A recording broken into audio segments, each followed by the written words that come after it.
Hello everyone and welcome back to our channel. In today's tutorial, I'm going to show you how to invite someone to a Slack channel. Collaborating on Slack is all about bringing the right people together, whether you're onboarding a new teammate or starting a project. Knowing how to invite someone to a Slack channel helps keep communication clear and organized. Now in this video tutorial, I'll show you exactly how to invite someone to any channel, public or private, using desktop and mobile. So let's jump in and follow these few simple steps. The first step is to open Slack. Now whether you're using your mobile device or your computer, you can access Slack via the application or through the web browser. Now in this video tutorial, I'm going to use the application on my Android device. Now after you open it, make sure you're logged into your account's credentials. Now after you log in, navigate to the channel where you want to invite someone.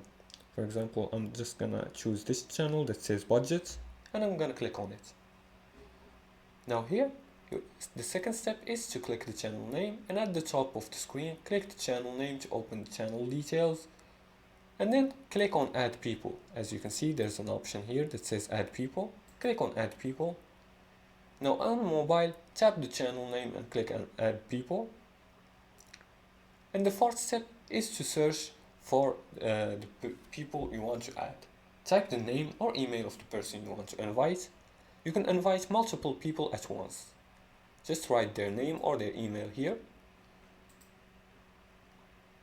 And after that, after writing their name or email, click on add. And for the fifth step, for private channels, only existing members can invite others. You must be a member of a private channel to add someone to it. Now, inviting someone to a Slack channel helps ensure the right people are included in the right conversations. Whether it's a new hire, a project collaborator, or a guest, adding them is easy and fast. Remember, use Slack Connect to invite external partners or clients securely. It's great for cross-company work. And this was it for today's tutorial. If you liked this video and found it helpful, please like and subscribe, and feel free to leave a comment below the video if you have further more questions about this topic. Thanks for watching, and see you again in the next tutorial.